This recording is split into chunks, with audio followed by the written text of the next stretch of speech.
ఆగనిగలం ప్రజాబలం AR5 news కి స్వాగతం. శ్రీ సత్యసాయి జిల్లా పెనుగొండ నియోజకవర్గం రొద్ద మండల కేంద్రంలోని బీకే రైస్ మిల్లులో ఏర్పాటు చేసిన సమావేశంలో సత్యసాయి జిల్లా తెలుగుదేశం పార్టీ అధ్యక్షులు పెనుగొండ నియోజకవర్గ ఇన్ఛార్జ్ బీకే పార్థసారథి మాట్లాడుతూ బీసీలకు తెలుగుదేశం పార్టీ ఒక విశ్వవిద్యాలయం లాంటిదని నియోజకవర్గ ఇన్ఛార్జ్ బీకే పార్థసారథి పేర్కొన్నారు.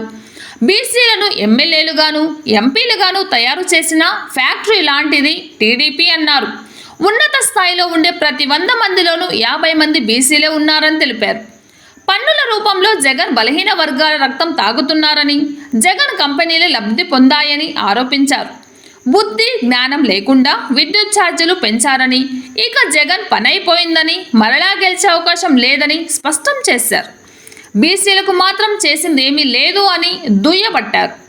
ఈ కార్యక్రమంలో మడకసిరి నియోజకవర్గ ఇన్ఛార్జ్ గుండుమల తిప్పేస్వామి, జిల్లా తెలుగుదేశం పార్టీ ప్రధాన కార్యదర్శి అంబిక లక్ష్మీనారాయణ, జిల్లా బీసీసీఎల్ అధ్యక్షులు కుంటిమద్ది రంగయ్య, డాక్టర్ శ్రీనివాస్ మూర్తి, చిన్నప్పయ్య, రొద్దం నరసింహులు, 5 మండలాల కన్వీనర్లు, కార్యకర్తలు, టీడీపీ కుటుంబ సభ్యులు, ప్రజలు తదితరులు పాల్గొన్నారు.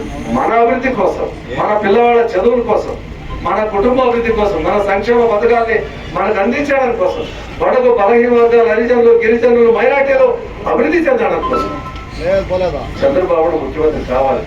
ఇంతకుముందు ఆయన లేదు. సంక్రాంతి రేపు మాకు సంక్రాంతి కాదు, సంక్రాంతి కాదు, చెప్పకపోతే రాత్రి వరకు చెప్పాలమ్మా. పథకాలు వచ్చేయండి. రాత్రి వరకు ఎస్సీలకు, ఎస్టీలకు, బీసీలకు, మైనార్టీలకు అన్ని పథకాలు వచ్చేసారు. ఒక్క పథకం కూడా లేదు. ఆయన చేసింది ఏమంటే 56 కులాలకి కార్పొరేషన్లు ఇచ్చి వాళ్ళకి ఒక 5 నెలలు 10 నెలలు అట్లా ఇచ్చి అట్లా బిస్కెట్లు వేసి నేను చైర్మన్ డైరెక్టర్ పోవాయి అన్నాడు. వాళ్ళు ఏమైనా 10 రూపాయలు సాయం చేసినారు కార్పొరేషన్ చైర్మన్లు కానీ డైరెక్టర్లు కానీ? ₹1 సాయం చేసినారా? ఏంటిగా కార్పొరేషన్ అధికారం? ఏంటిగా అధికారం కావాలనేది ప్రజలకు మంచి చేయడానికి, అధికారం కావాలనేది ప్రజల కళ్ళలో ఆనందం చూడడానికి, ప్రజల యొక్క శ్రేయస్ కోసం అధికారం కావాలి. కానీ ఏదో అంగతో ఆర్భాటంతో దర్బారు కాదు అధికారం కావాల్సింది. అది కేవలం ఆర్భాటం కోసం, అంగు కోసమే రోజు అందరికీ అధికారులు ఇచ్చారని చెప్పినారు. ఆ విధంగా 56 కార్పొరేషన్ 56 చైర్మన్ చేస్తే ఒక్క చైర్మన్ కానీ విజయవాడలో ఆఫీస్ లేదు, పైన ఫ్యాన్ లేదు, కూర్చోవడానికి కుర్చీ టేబుల్ లేదు, ఒక్కరు కదా. ఏం చేస్తారు? అదే మాటలు మాత్రం ఫోటోలు దాటుతుంది, చేతులు మాత్రం గడప కూడా దాటలేదు జగన్మోహన్ రెడ్డి యొక్క వ్యవహార శైలి. దయచేసి ఇవన్నీ దృష్టిలో పెట్టుకొని భవిష్యత్తులో మీరందరూ కూడా బ్రహ్మాండంగా పార్థసారథి గారి గురించి నేను చెప్పాల్సిన అవసరమే లేదు. ఇంతకుముందే చెప్పినాం. భవిష్యత్తులో ఆయన మీకు ఎమ్మెల్యే కూడా అయినాడు. ఏమాత్రం అనుమానం లేదు. మీరంతా అనుమానం పడదండి. ఆయన తప్ప ఎవరికి వస్తుంది? నాకు వస్తుంది.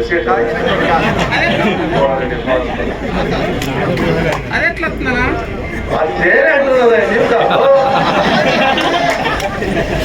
దానికోసమే దయచేసి మీరంతా బ్రహ్మాండంగా అందరూ స్పీచ్లు ఇచ్చారనమాట.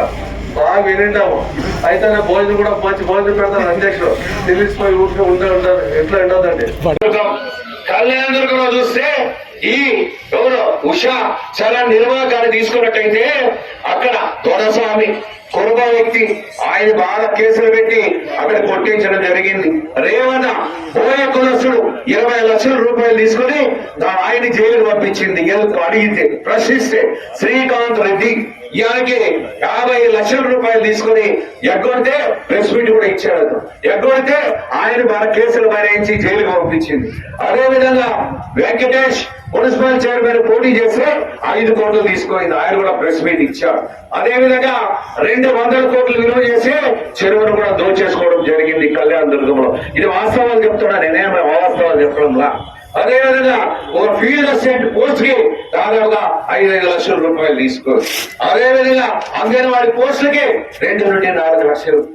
ఇట్లా ఇసుక కర్ణాటకకి అంటే మన నియోజకవర్గంలో కూడా జరిగింది. శంకరనారాయణ తమ్ముళ్ళు అదేవిధంగా అంగన్వాడీ వాళ్ళతో కూడా డబ్బులు తీసుకున్నారా లేదా? తీసుకున్నారు లేదా? తీసుకున్నారు. ఇవన్నీ కొల్లగొట్టడం జరిగింది. అదే చెప్తా. ఇప్పుడు నేను ఎప్పుడైనా అంగన్వాడీ పోస్టులు దాదాపుగా 400 పోస్టులు ఇచ్చా. ఎక్కడైనా అక్కడ కరప్షన్ జరిగిందా? ఎవరైనా ఇచ్చారా? ఇచ్చింది ఎక్కడ చెప్పాడు ఆయన ఇచ్చింది ఎక్కడ చెప్పాడు పర్వాలా. కాకపోతే ఏదైనా పని చేస్తే ఎక్కడ లంచం తీసుకున్నానా చెప్పొచ్చండి, ఖచ్చితంగా చెప్పండి, దానికి ఏం భయపడండి. నేను తప్పు చేయలేదు కాబట్టి ఒక నిప్పులా మాట్లాడుతున్నాను ఈ సందర్భంగా తెలియజేస్తాను. అందుకోసమే ప్రతి ఒక్కరూ సమయం లేని మిత్రమా, ఈ చేతిలోనే మీ భవిష్యత్తు, మన నియోజకవర్గ భవిష్యత్తు. మన నియోజకవర్గంలో అభివృద్ధి బ్రహ్మాండంగా చేశాం. 2014 నుండి అన్ని ప్రాంతాలకు రోడ్లు ఇచ్చాం, స్కూల్స్ ఇచ్చాం, కాలేజ్ తీసుకువచ్చిన ఘనత మంది. 2 హై స్కూల్స్ ఉంటే 9 హై స్కూల్ చేసినటువంటి ఘనత మంది. బీసీ రెసిడెన్షియల్ స్కూల్ తెచ్చినటువంటి మన ఘనత మనదే. 500 కిలోమీటర్లు సిమెంట్ రోడ్లు వేసినటువంటి ఘనత మనదే. చెరువులకు నీళ్ళు ఇచ్చినటువంటి ఘనత మనదే. అదేవిధంగా కియా పరిశ్రమ తెచ్చినటువంటి ఘనత మనదే. కాబట్టి అన్ని మనమే చేశాం.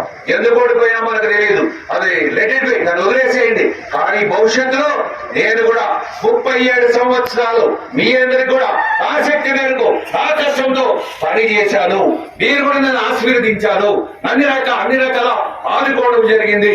భవిష్యత్ ఎన్నికలు 24లో కూడా తప్పనిసరిగా నన్ను ఆశీర్వదించండి. కూడా